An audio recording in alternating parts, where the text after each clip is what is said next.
Hi, welcome back to my YouTube channel here. If you've seen the last video, we went over a little bit about the buggy, what's been going on. Pretty much just getting everyone up to date with what I've been doing and what I haven't been doing, really. So I just posted that one yesterday, and I'm going to post another one today, obviously. If you're seeing this, this is it. So, start with first things first, the buggy. As you can see, I have the shocks off. I've actually went and painted this bar now. I've got the swing arm painted, and I just had to do a couple welds. Just minor welds, like I'll have to weld that one in still. And that one, we'll get those lined up and welded in. And then this should be good to go. The shocks are off because I actually wanted to paint them according to the theme of the buggy. So I've got them over here. They are pretty nice color of blue. Box shocks. I just painted the rest black just to make the blue stand out a little more. Let's see. That's pretty much it as far as the buggy that I've got done today. Oh, actually that's not. I actually just fabricated two new rear mounts for the motor. These were the existing ones, these pieces right here. So the motor was way up. I lowered it quite a bit, probably, I don't know, about 3 inches or so. Yeah, about that much. Yeah, about 3 inches, I'd say. So we got some new mounts welded in. Got it lowered. Should make it a lot easier for the chain. A lot less stress on chain and everything.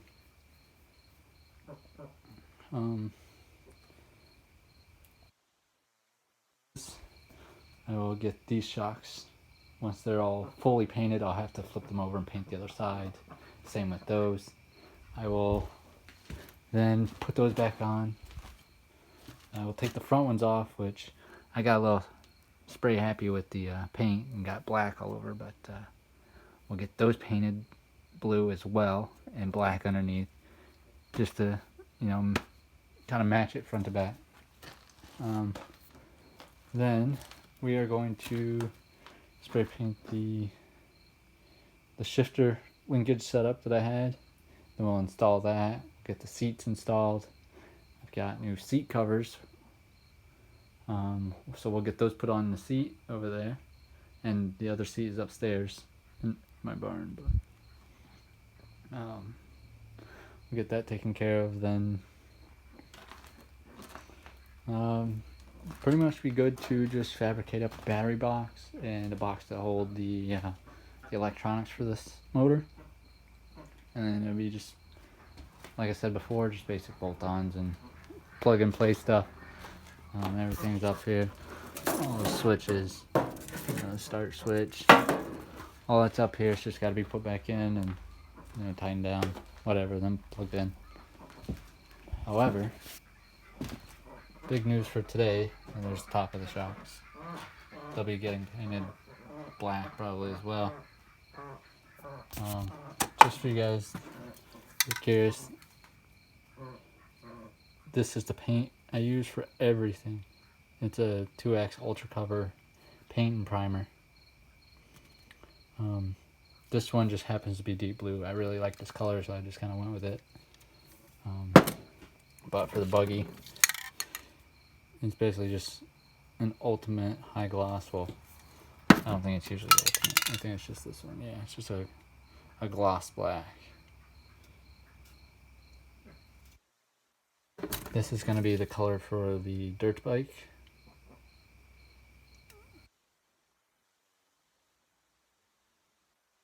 And that will be the second color for it. That'll be a red and black. This will be a blue and black. However, my main news for today is, obviously I've started getting this taken apart to get it looked at, just make sure, see if we need to rebuild it or what we need to do. The good news is the clutch is very tight, but it does work. It just happens to have to go in that way, and the cable runs underneath the carb setup, so it pulls that way. So I was doing it wrong when I was pulling it this way last video, but that works very well. Here's the top. I just took that off today. Check it out. The seal came off in one piece. I actually noticed that he had a new gasket in here.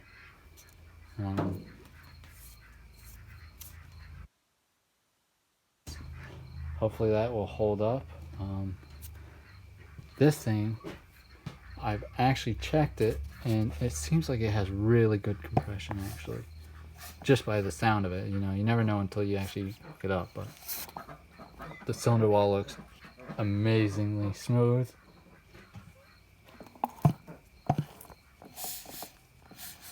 And that's just me spinning the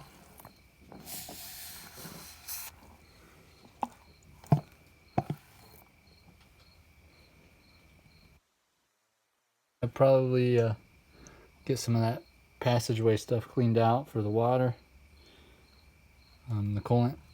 We'll probably take apart the water pump and just check it and make sure. But so far this is looking great. And the best news is this motor was actually upgraded. And I don't know if you can see it in there, but those are carbon fiber reeds in there.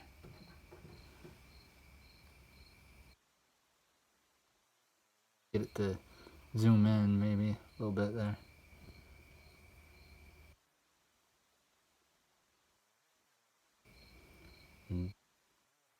And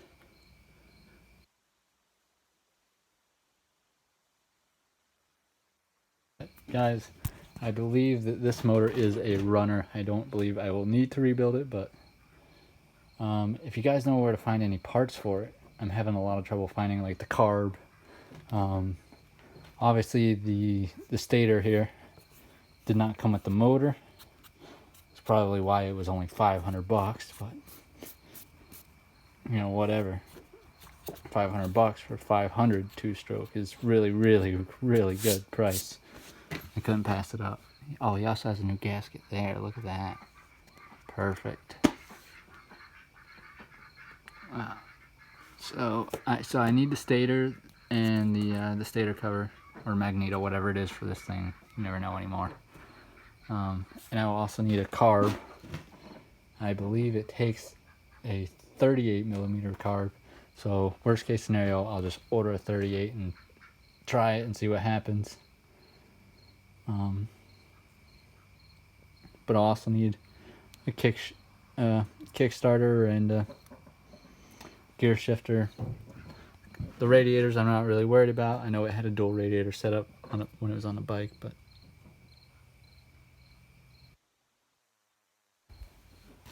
I do have a kickstarter on this motor over here, which may or may not work. That may just be too small for this.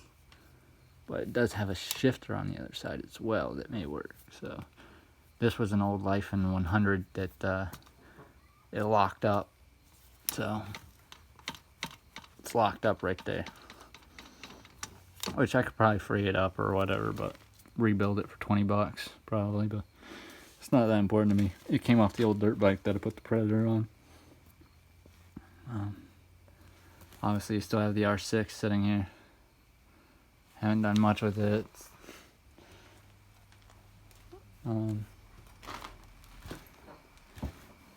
Yep, that's pretty much the news for today.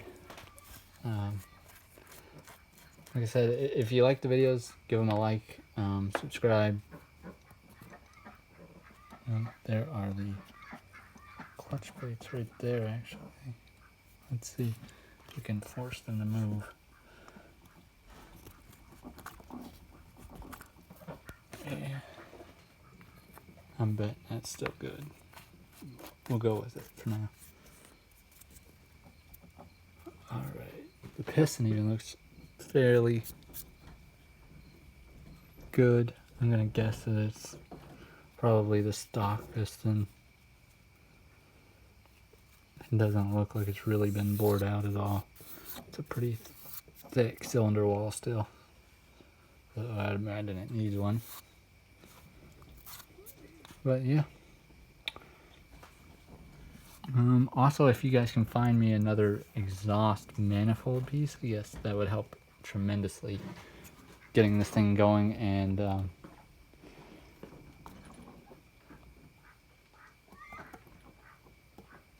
pretty much just getting this running. I do have a sprocket for it, so that's not really a big deal. If you have a newer one, mine is used, but if you do have a new one, let me know. Throw me a price or a link to where you find it, and we'll get it.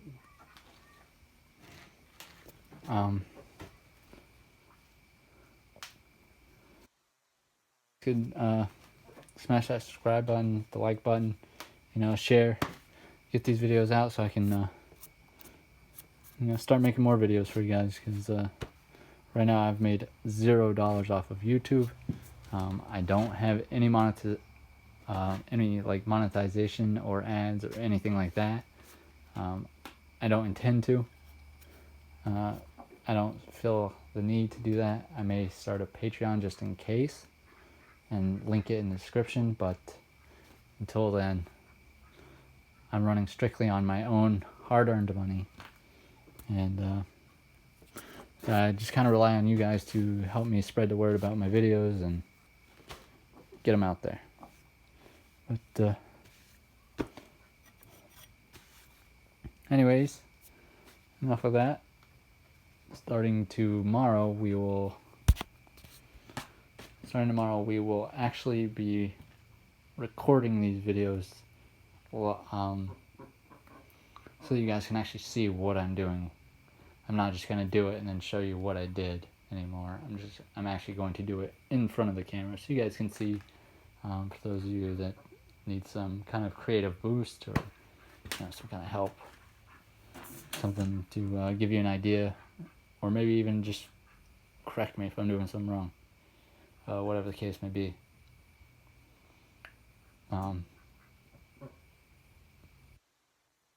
Comments are welcome, criticism, whatever you gotta throw, whatever you gotta say, throw at me, go for it.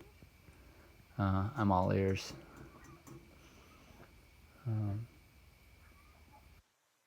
This video. Have a nice day, guys, and see you tomorrow.